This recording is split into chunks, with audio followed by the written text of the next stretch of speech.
Hello and a warm welcome to Federal special program Capital Beat. BSP chief Mayawati on her birthday announced that she has decided to contest the 2024 elections all on her own, which means she's called for a solo fight. And the premise which she took was that the pre-poll alliances do not work in her party's favor. But she also mentioned during the course of the press conference that she may consider entering into an alliance after the elections. So the $1 million question is Mayawati helping BJP discreetly? That's question number one. And question number two is that does the solo political fight of Mayawati divide the anti-BJP votes? Joining me now is Sharat Pradhan, who's covered UP politics for decades now. Thank you so much, Sharatji. We have Sudha Pai with us, who's the professor at JNU and also a social scientist and author. Thank you so much, Sudha ma'am. And we have Badri Narayan, political commentator and author with us. So thank you so much for joining. And let me begin with Sharat Pradhan because he's been following Mayawati very, very closely. Sharatji, what would you really say to this solo political fight of Mayawati? Now, very strategically, she made a few statements. Now, she did not, I was looking at a press conference very carefully. She did not even utter a single word on the free rations which are being distributed by BJP. She never mentioned anything about rising poverty. She never mentioned anything about rising unemployment. But she did mention that she's going on a solo fight. Now, is she trying to strategically target Samajwadi Party without taking BJP's name? Is that the clear strategy from Mayawati? Well, that's more than evident. And this is not some, first of all, it is nothing new that Mayawati is saying that she'll go it alone, because that's what she does. And when she says that her pre-poll alliances do not work, they do not work because of her. Her track record is she has never formed a government with anybody with whom she fought elections, except for once. And so she's very smart. She's, now that her graph has fallen, the stock has fallen drastically, and I'm sure it's going to go further. So there is no, I think it's not a question of if she doesn't want to be a part of the India alliance. It is more of posturing. For in her heart of hearts, I'm sure she's interested in that. She wants India alliance partners to be begging her, so that at the end of the day, she can say that I am obliging them by joining them. But the fact, and at the same time, I feel that a lot of people in the India alliance also know this, and that is why they, from that side also, it is posturing. They do not want to give this impression in the public domain that they are not keen to have her in. But fact of the matter is, if she were in the India alliance, she would cause more harm than do any good to the India alliance. Because for all you know, and it's pretty evident now that she has been playing the BJP's game for whatever reason. It could be because of intimidation, the kind of wealth. All politicians have enormous untold wealth and ill-gotten wealth. But the problem is that in her party, it became very blatant. And there are a couple of cases of disproportionate assets pending against her and her family members, which is brother and all. So there is the reason for her to get intimidated by by agencies like ED and CBI, which is now less said the better about them. Everybody knows how they have used. They have been used in the past also, but now they are used so blatantly against political rivals that they become agencies of the Bharatiya Janata Party rather than the government of India. Right. But one more right. One more quick question, Sharatji, before I go on to the political dynamics and the equations which this solo fight will play out in Uttar Pradesh. Does Mayawati in any way look, out of sync in politics in times when, whether it is NDA, whether it is India alliance, all parties are getting into stitching some sort of an alliance. And here you have a Mayawati who has all reasons to be scared, who has all reasons to be intimidated, but she's batting for a solo fight. So does she look out of sync, or she looks very, very prepared, very, very confident, and she fully knows what her game is? She fully knows what her game is. She may not be confident of winning or doing any going any great shakes, because she knows, and everybody has seen it, how in 2019 she made a fool of Akhilesh Yadav by bringing her into by compelling him to join the kind of get into an alliance with her. And at the end of the day, ensuring that her party's vote doesn't get transferred to Samajwadi Party, and whereas Akhilesh ensured that the Samajwadi Party goes to them, which is why she managed to rise from 0 to 10 seats, and Akhilesh dropped from to 5 seats. So it was, and that was very clear. Soon after that, she gave the Samajwadi Party a kick, which she usually does with all her political partners with whom she contests elections. So that's a pretty, I think it's very naive to even think that she could be of any benefit, political benefit to the India alliance. And especially, mind you, taking into account that in 2019, she managed this vote share because of this alliance with Samajwadi Party at about 18-19%. Today, in the 22, it fell down to 12%. There is every likelihood, even insiders believe, and a lot of supporters of BSP who are pretty disillusioned with her, say that this time the vote could drop down to 6 or 7%. Oh. So she is gradually, not gradually, drastically losing her political significance, and the party, which was built by Kashiram, is just being allowed to slip away. She is doing it, obviously, for very, very personal reasons. Right. Okay. Now, Sudhapai, I'll come to you. And I was just looking at the spread of the voters, especially in UP, I'm talking about. We have about 45% OBC voters, 20 to 21% of Dalit voters. Then you have about 15 to 16% Muslims in Uttar Pradesh. Now, that's how the caste matrix in Uttar Pradesh looks like. Now, if you look at the intricacies of this solo politics, which is being played out by BJP, now, does it end up in dividing the anti-BJP votes, especially when you talk about the Dalits and the Muslims? This positioning by BJP, by Mayawati, I'm sorry. So does it really divide the Dalits, the Muslims, and the anti-BJP votes, what we call? Well, I would agree with you that the three-cornered kind of election, and given the statistics you have given about the population of each group, would divide the anti-BJP vote, and it has been happening in the past as well. But I think I would like to go back to why she is doing it. Yeah. And look at the relationship between the SP, BS, and the BSP, which I think does to some extent also explain why she's doing it, whether we like it or not. Now, I would say that two reasons underlie her decision. One is that she calculates, as many observers do, that the India alliance, given all the difficulties that various allies are having in forming an opposition alliance and the weakness of its constituents, the BJP will come back to power in 2024. Second, if given this calculation that BJP is going to come back, and given the weakness of the BJP, of the BSP at this point, she feels that the SP, and if she were to join the alliance, the SP and the BJP would take away all remaining social base, including the Dalits as such. So I think it's a strategic decision of hers to stay away, given the weakness of her own party, and given the danger that the SP or the BJP on the one hand would gain more, because if you look at 2020 assembly elections, BJP made a dent even into the Jatav votes.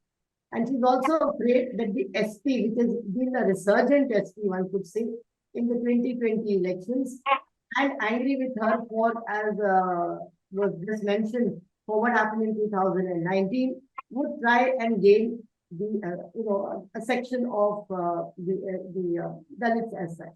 So I think it is a very strategic decision on her part. The Muslim support she has already lost. The Dalit Muslim alliance was down in the Muzaffarnagar riots, and it didn't come back again. And all her attempts to put up large number of Muslim candidates in the past has not worked. So yes, it would divide the anti-BJP vote, and it would help the BJP. They would be able to gain seats and votes. But there is a reason why she's doing it, and I think the reason is a matter of survival for the BSP and the Dalit movement in UP. So she has sort of withdrawn. Of course, one could say she has because of ED and CBI and all this and wanting to help the BJP. But I think there's a real danger that if she were to join, she will lose the remaining part of her social base, given her position right now. So I would say that that is the reason why she is a strategist. And I would say that she has withdrawn from the battle to some extent and is going alone. If the India Alliance were to do well, she might want to come back again, and at that time she will face them, which is a different story altogether. So, Yeah. in that sense, I think the answer lies in the relationship between these three parties, their interrelationship over the 1990s, but more particularly the 2000s, and the fact that if they were to come together, what would happen? Now, Badri Naranji, I'll come to you now. From what Sudhaji just said, does it look very, very clear that this solo stand taken by Mayawati eventually will prove a boon for BJP? Yeah, Nilu, I think, yes, Sudhaji is right. Being a third force in UP politics will benefit BJP because when it becomes direct fight between BJP and India Alliance, the scene may be a bit different. But whatever Mayawati is doing, it's not unique this time. Actually, this is the method, the way Ashiram already proposed that we don't believe in making alliance with political parties. We believe in making alliance with the public, Janta, caste alliances, social alliances.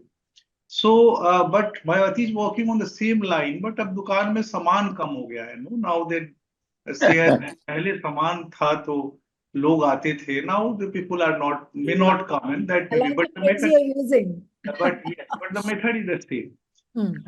Secondly, that Mayawati knows that when she joins anyone, she will become less important. She wants to make her negotiation value intact. Intact is not possible now, but that is her strategy, because any third Bhatkara of third force will be important in a electoral discourse. But this time BJP, there is a prediction, there is assumptions that BJP will do well. Then this old method, conventional method of Dalit politics, that Majboor Sarkar, Majboor mein, if the party will get less seats, तो हम वहाँ पे negotiation कर सकते हैं. Negotiation की that kind of possibility is now being marginalized. So Mayawati knows that these things are going to be done, but what she can do, because she has no other options. If she joins India, she will become like anyone. She doesn't want to become like anyone. And if she joins BJP, she will also become like Shiv Sena or whatever. So, UP is a crucial state. And even then, if she has 12 or 13% vote, I'm not agree fully with Sharadji. Sharadji has posed very good analysis, but I'm not agree that it will become 6% or 7%. It will still बहुत भी कम होगा तो 10-11% के नीचे नहीं जाने की उम्मीद है. If she caters 10 or 11% vote, that matters. So I think still Mayawati matters positively or negatively for India or for BJP. For both, Mayawati matters in her own ways. Right. Mayawati still remains relevant despite her fading mass appeal. But Sharaji, if I may come to you, that what kind of political variables will be introduced, especially in Uttar Pradesh, and do these variables actually challenge the existing alliances within the India Alliance, particularly? Say, the impact on Samajwadi Party, impact on Congress, impact on other parties. How does it really play out when you talk about the political equations? Whenever a couple of parties with different ideologies, with different character, they come together for a cause or for their own survival, whatever. These are teething troubles which are bound to rise, because there'll be a lot of clash of interest within the party, between the parties. So if all that is happening, only thing is they have not been able to tackle these things. They should have done it far earlier than wait for the elections to be just round the corner. So that is there, and I'm sure by the time the election comes, even though it is late, they'll be able to settle as far as those issues are concerned. But where Mayawati's issue is concerned, first of all, her, as I said, her vote percentage has already gone down to 12 in the 2022 election. So to imagine that it will only stick at 11 is unbelievable. And then secondly, Mayawati has one more interest in remaining in. First of all, when she says that she will may think of joining after the election, post poll. Well, then she knows where she can use whatever is left of her party. If she manages to get a few seats, she may come in handy for anyone who is looking for a partner to establish a government. But as it stands today, it is unlikely that BJP would be needing anyone if this situation continues. Secondly, but Mayawati has another interest more than this. Her party, it is one thing is very open and known that tickets for the elections for candidates are sold. Then you can, and number of people will tell you within the party and within the party, those who have paid money.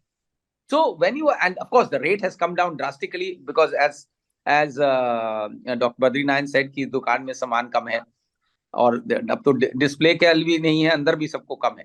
So that, keeping that in mind, at least at the end of the day, she's able to get tons of money for the party, even if the rates have come down they have come down by half or even less than that. So 80 seats is quite a bit of it makes financial sense to somebody who has been a party which has been thriving on this.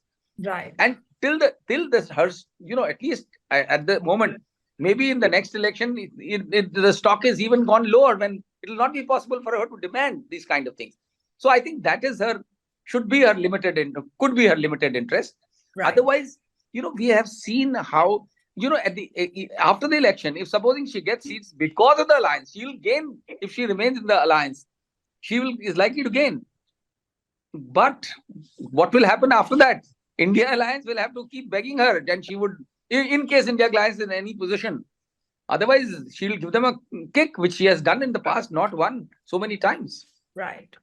But I'm looking at a scenario where Sharadji said that her vote share might decline further. Now, so what will happen if the vote share declines further?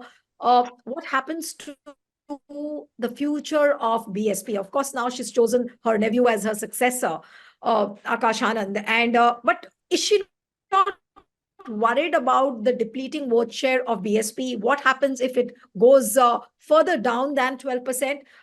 Is Mayawati not really worried about the political survival of BSP currently? Firstly, I'd like to say that, as Badri said, I don't think it will go down to 5-6. She will be able to maintain at least 10, if not more. The reason being that the Dalit constituency, or what one could call Dalit assertion, is still alive on the ground. I don't think this is the end of the road for the Dalit movement. It might have become weakened. The BSP, which represents this movement in UP, might be at this point of time very weak, its leadership unable to really look after it, and not having. No, but Sudhaji, all the central welfare schemes which Modi government is offering, and of course he's reaching out to all sections of the society. It's just not about Dalits or Muslims or tribals.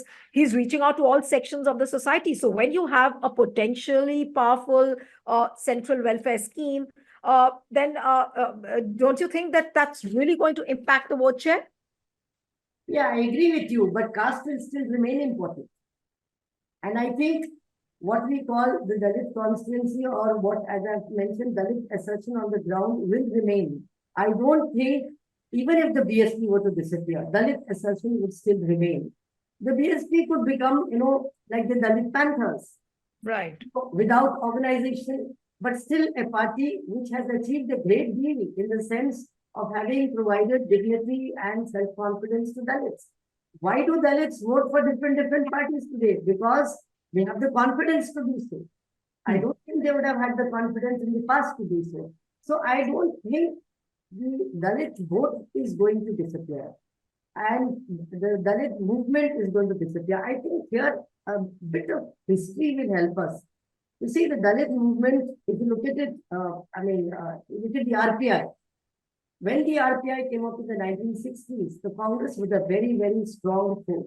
And the Congress was able to build patent-client relationships in the countryside and was able to absorb large number of the scheduled castes at that point of time. So whenever there has been a and it was only after the Congress collapsed in 1989 that the social justice parties like SP and BSP come up. Today we are once again in a situation where there is a strong party, a hegemonic upper caste Hindu majoritarian party professing Hindutva. The BSP, I think one must remember, is working in the shadow of such a party. And therefore, it is facing problems which are much greater than that of the SP because it is not just a lower caste party, but it's a party of the ex-untouchables. And therefore, it faces greater problems. So I think today we are seeing a phase where the Dalit movement is definitely very weak and is facing an onslaught. You see, you have this very paradoxical situation that when you have a protest, when you have an atrocity, you have protests. But within a few months, the same Dalits vote for the BJP. That's right. Because they find that the BSP is not around, the Congress is in decline, and there's only the BJP. But I don't think, one could say it's tactical, one could say it's ideological, but I think in the long run, right, the Dalit movement will survive, and there have been periods of resurgence and periods of decline. It's not an incremental movement in UP. Right. I wouldn't agree that it would fall very low.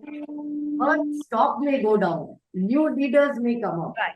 She may not be but one thing is there. On the ground, Delhi is still respected. If tomorrow the CBI were to put her in jail for her assets, when we did field work, a lot of the Dalits said कि उन्होंने jail जाना चाहिए, सारे दलित सड़क पे हो जाएंगे. So it's a very paradoxical and a very complex situation at this point of time. I don't think we can write off either the BSP or the Dalit movement. But one could say that it is very, very weak.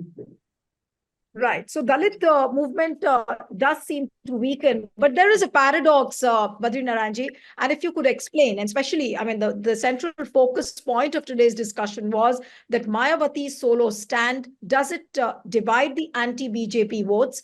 And if it divides the anti-BJP votes, then obviously it does help BJP in a way. So the final question to you is Mayawati's solo motive currently is to go on a solo fight and help BJP as much as possible? See, I think there may be both. Possibility. There is a possibility of the both. Suppose that Mayawati would joins Akhilesh or India Alliance, it will be very difficult to transfer the votes of Dalits, fully transference of the vote of Dalits to the Akhilesh Yadav, to the Samajwadi Party. And the same problem with the Samajwadi Party. Samajwadi Party may fail to transfer its all vote to the Mayawati because there are tensions between OBCs and Dalits at the grassroots. Especially, the land transference records after independence. Most of the land got transferred to Yadavs, to the Muslims, and they emerged as, from Muslims to Patels.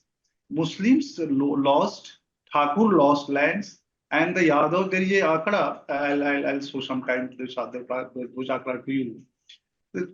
So in that situation, the OBCs, some caste of OBC emerge as a landed gentry, and Dalit works in their fields.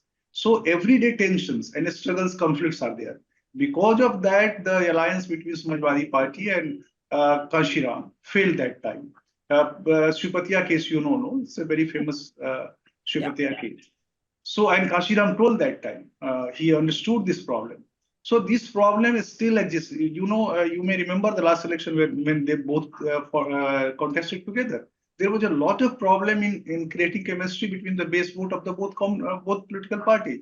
So it's better that Mayawati stand alone and contest the vote for India alliance, contest the election. And for BJP also, if she will join BJP or India alliance, what she will do?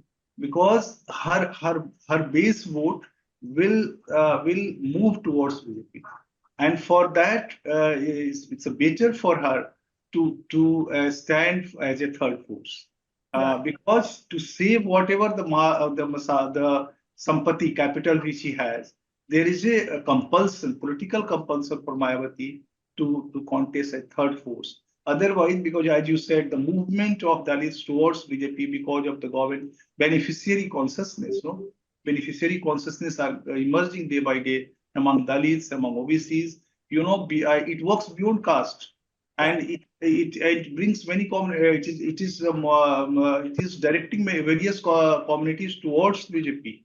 And Mayawati understands this problem. And you said she didn't say anything about the beneficiaries. She told, उसने बोला कि ये गुलाम बनाने की. She was very critical about this because she understands. Earlier she was critical against Congress. Always Mayawati critical about Congress because she understands the problem of the whenever Congress has a potential to bring her base towards the Congress. And second is she is attacking on the beneficiary because she knows this beneficiary. The second is another component, another sphere which can take her base vote towards Mayawati. So I am explaining Mayawati dilemma, and this dilemma we need to understand as a scholar, as journalist. We should not be very conclusive and giving value judgment that वो गलत है और ये है और वो है. I think it's politics is all about the it's a very difficult domain. It's not like us.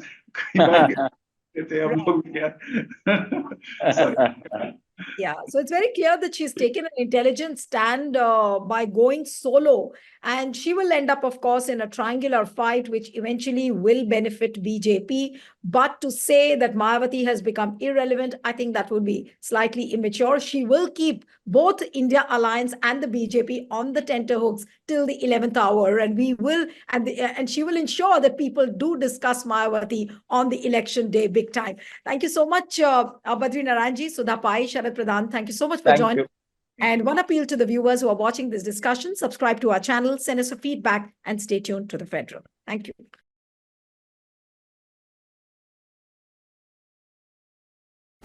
Subscribe to The Federal's YouTube page for more news and updates.